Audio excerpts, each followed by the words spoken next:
It is a vice we can no longer manage to sweep under the carpet. From the misallocation of billions to missing millions, the cost of corruption has become too clear to dismiss. News headlines in 2018 have already been dominated by cases of graft, with the amounts involved growing by the day. To deepen the discussion on the cost of corruption, I was able to join the Chief Executive Officer of the Institute of Economic Affairs, Mr. Kwame Owino, and here is part of the discussion. So again, Mr. Kwame Owino, again, thank you for joining us on set for this intriguing discussion on corruption.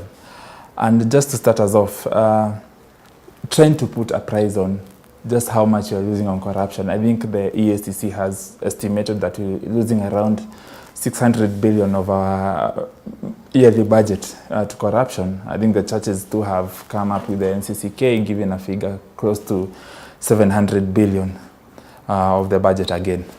And coming to what that money means for the government, I think looking at the budget statements, we have around 800 to 900 billion in debt repayments that we need to meet in this year alone.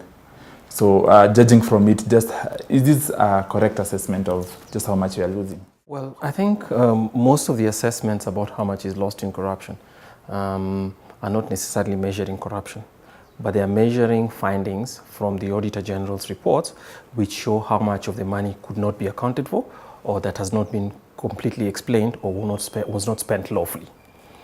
So in addition to just measuring money that could have been stolen, it's also measuring inefficiencies and incompetence on the part of people who manage public funds. So that's a bigger problem. Now, those estimates could go up or down one way or the other, but the point is this. There's no doubt that there's corruption in the public sector. Part of that is because of inefficiency, and the other is just basically mismanagement of public resources, and it's a huge, huge cost. It definitely is in the hundreds of billions, that is certain, and it trickles down all the way from cabinet secretaries right up to the lower parts of the infrastructure. So there's a pipeline of people, everybody looking the other way, or some people looking the other way. That stated, it doesn't mean that the entire public sector is corrupt, though the entire public sector has a problem with corruption. It doesn't mean the entire public sector or every individual or profession in the public sector is corrupt. But I think in very critical offices, especially the offices of the cabinet secretary and principal secretaries, they are certainly aware. Or if they are not, then obviously they've neglected their duties and allowed a lot of public money to be spent unlawfully, but more importantly, just wasted. And speaking of corruption, we always count it in terms of billions of revenues we lose in the actual value of the amounts we are losing. Yes. But are we losing more than just the money being mentioned? Certainly.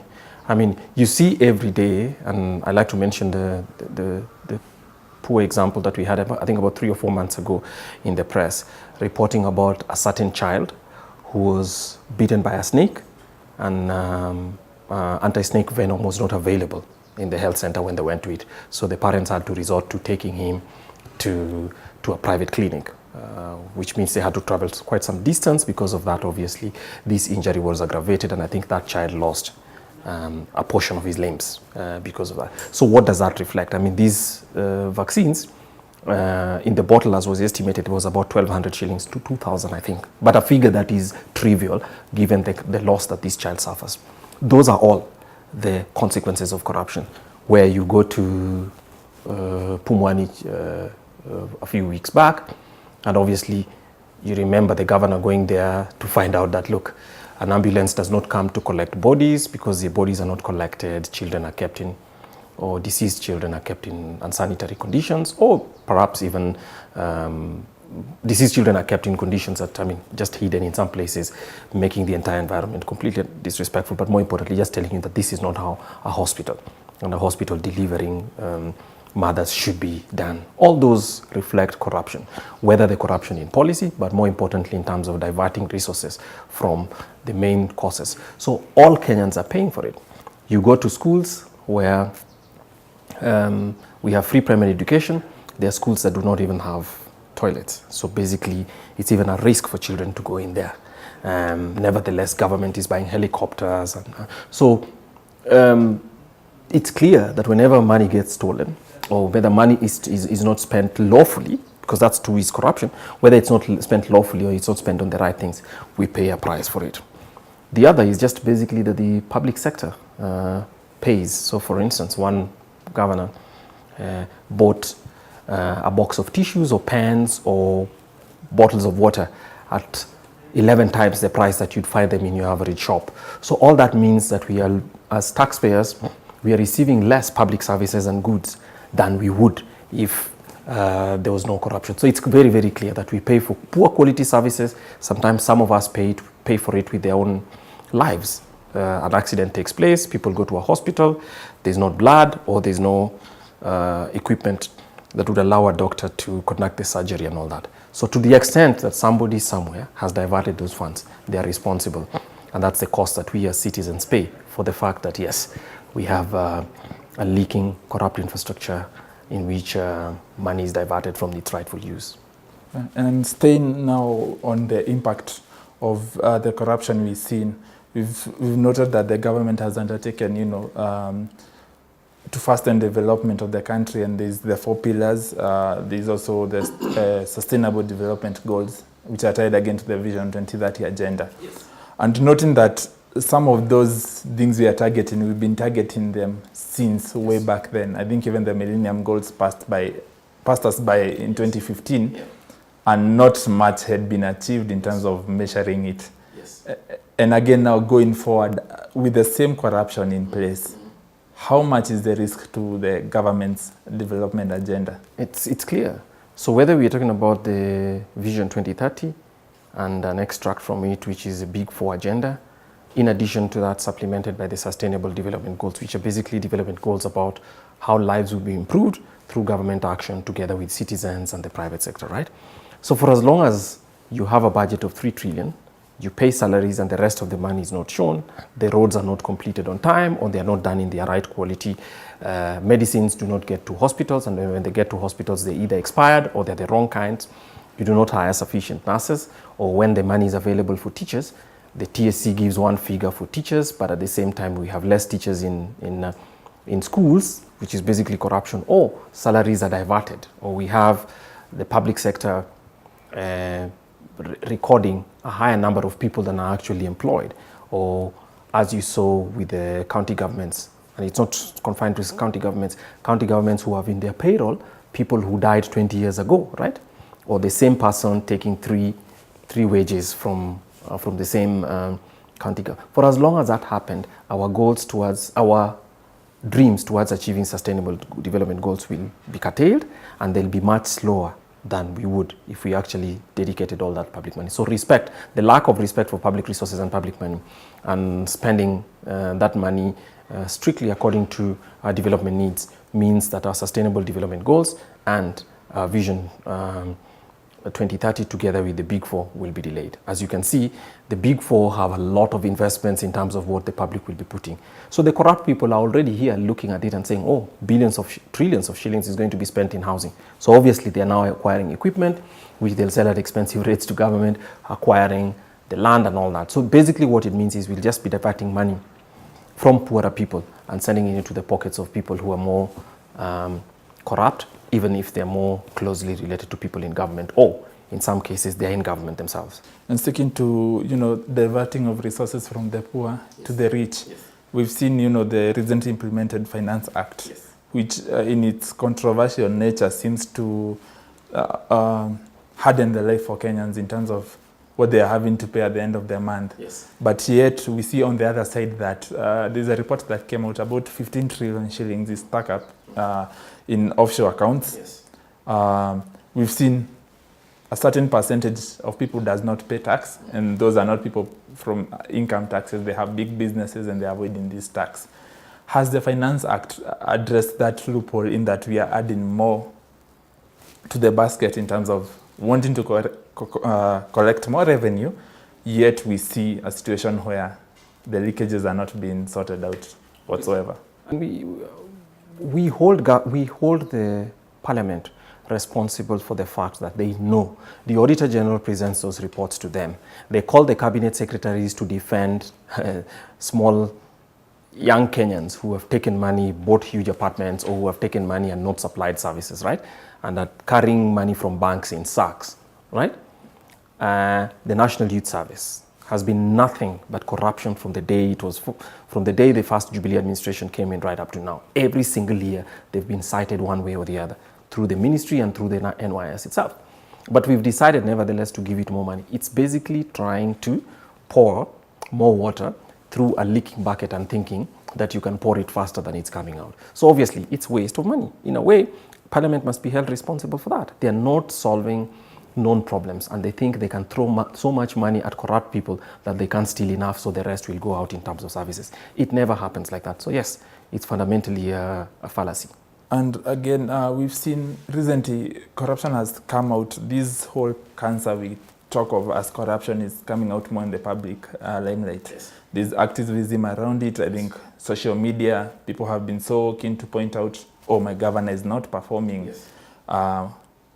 My member of parliament, I haven't seen them since they got elected. There were these promises made, but as far as not even meeting the promises, they are seeing funds disappear. Yeah.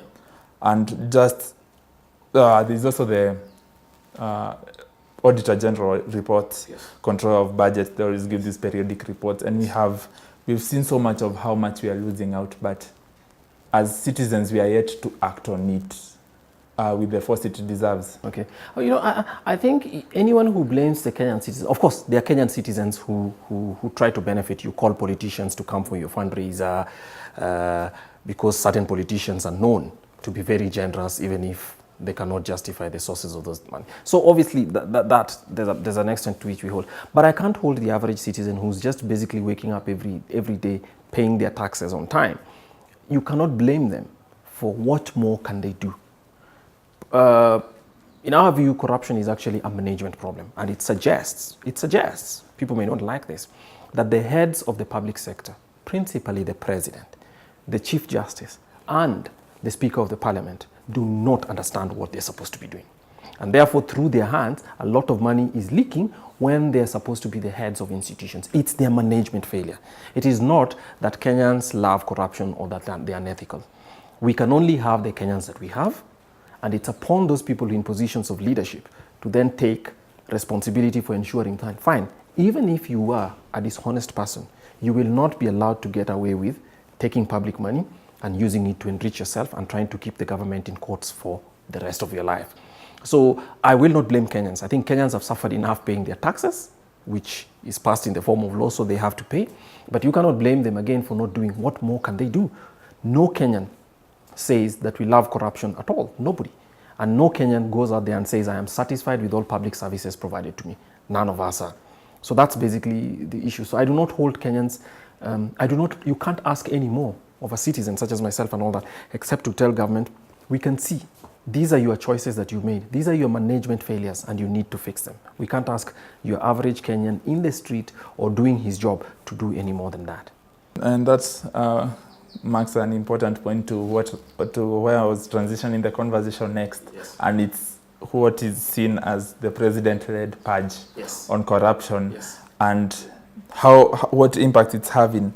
And we've seen that it's gone after most public officials. I think this is the hardest time to be a public official. Most people are afraid of stepping into that throne, seeing how many arrests we've seen, how many people we've seen arraigned in court. But in terms of its impact, we are yet to see, most cases we are yet to see a close of the cases. We are seeing so many arrests yet. In terms of how much money is being returned back to the public coffers, it's still a challenge. You must wish the president luck, though I think he will not succeed on corruption. We must wish him luck, though we think he will not succeed. I think he will not succeed. The reason is this. The corruption we are dealing with right now is historical. So most of these are cases that were relate to offenses committed in 2015, 2014, and 2016, right? What it tells me, and the amount of money that's lost under corruption in Kenya tells you that we can't simply deal with it as a historical problem. We must ask ourselves, what are the loopholes that exist today to ensure that 3 years from now, we will not be investigating new people for corruption in the same ministry of devolution, for instance, or in the ministry of lands, or in the whatever other ministry we have. And I don't see that the president has focused on that. Instead, he's focusing on calling out people and telling ministers and pointing at some of them. So I understand his frustration, but his job is not to be frustrated and show that he's frustrated. I think he needs an anti-corruption program that works, irrespective of what the Ethics and Anti-Corruption Commission do, because they're supposed to be independent bodies, and the Director of Criminal Investigations. So we cannot deal with corruption as an after the fact, which is basically once somebody has run away with millions of shillings in sacks, then we will chase them when we can't find most of that money, and some of it may have been squirreled out of the country. So I'm not too sure that that's the best approach. My view would be a preventive approach, which is to sit together with all his cabinet secretaries and tell them, look, I want this message to go out. Go to the Treasury and say, your IFMI's problem, your IFMI's infrastructure, which we spent almost 10 billion shillings on, is not working.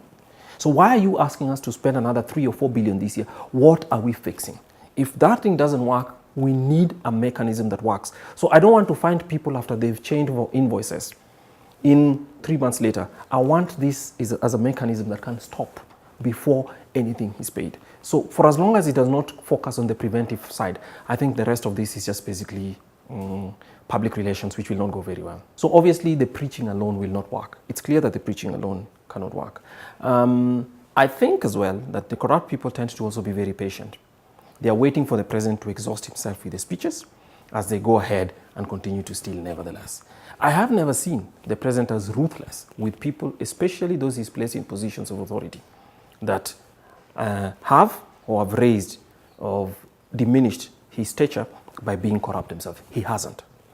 So for as long as it is that, many people who are cynical out here will read it as you're trying to manage the political problem. So that's one. Two, I don't agree as well that Kenyans that condemnation alone is enough. So you'll have collective groups, whether you call them ethnic groups or clubs, because some of them are clubs, or corporations that support one another. It is okay for a person who has stolen public money to think he's not corrupt, because the real test is whether there's evidence that's available, whether that evidence would convince a court, and whether a conviction would issue, so that you can also send out that message.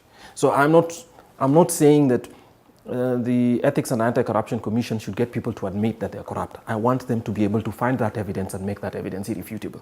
So far, they seem to think that they should plead with corrupt people to stop. They will not stop. Billions of shillings leaking out of the public sector that's as weak as Kenya will happen irrespective of whether all of us go to church or to temples every day. So it's not an ethics problem only, it's actually a management problem. And that management problem is something that we are failing in. Is it time to do away with the structures that have been there? Because we seem to have structures that are operating in what we would call a quasi-state. We have a judiciary, we have an EACC with the various officials in it, but in terms of getting the work done, it's wanting. Is it time to go for tougher penalties against corruption? We can raise the offenses and say that, look, if you as much as take 50 shillings from the Kenyan public, we are going to, kill you several times over. It will not matter. We will keep back by saying that, look, corruption and its management, it's a management problem, how you manage cases. And the way it happens that a critical piece of evidence that has been collected that is central to proving a case is suddenly missing and copies were not made available, it was not secured, tells you that people are not serious about this, or people who have big jobs are not doing it. So I would say, for instance, that it's sad, but if you have a thought experiment, my personal view is that even if you abolish the Ethics and Anti-Corruption Commission, corruption in Kenya would not get worse. I don't think you can get worse than it is. Why? Because it's a public relations body. And I think it's done as much as it is. You can tell Kenyans are disgusted and people are beginning to ask, was this thing worth having in the first place? Because they haven't done well at all. As we wind up the conversation, I sense a lot of pessimism from, yes. Yes. Looking at the whole spectrum of the battle on corruption, that the battle we've been fighting for ages. Yes. I mean, where does the rubber meet the road? Is there a way to end all these, or is it something that we are stuck with? No, I don't think it's something we have to be stuck with. We just have to ask ourselves in Kenya, what do we find as corruption and what is important to do? Now, if you look at the Ethics and Anti-Corruption Commission, because that's their central responsibility, leave aside the police, for instance, and the courts, right? They send almost 7 officers to go and arrest a policeman who has taken, say, a 200 shillings bribe from a matatu, that is definitely unethical and it's corrupt. I agree completely. But in my view, from the standpoint of an economist looking at how you deploy resources, that's not the way they should be. That's not where they should be. When they know very, very well relatives, friends, companies in which cabinet secretaries and their relatives are affiliated, are walking in and out of all government offices with briefcases and getting good contracts. That's one. Two, we also know that these people operate that money through banks, right? So banks, people go out there and are receiving money in huge bags without anybody raising the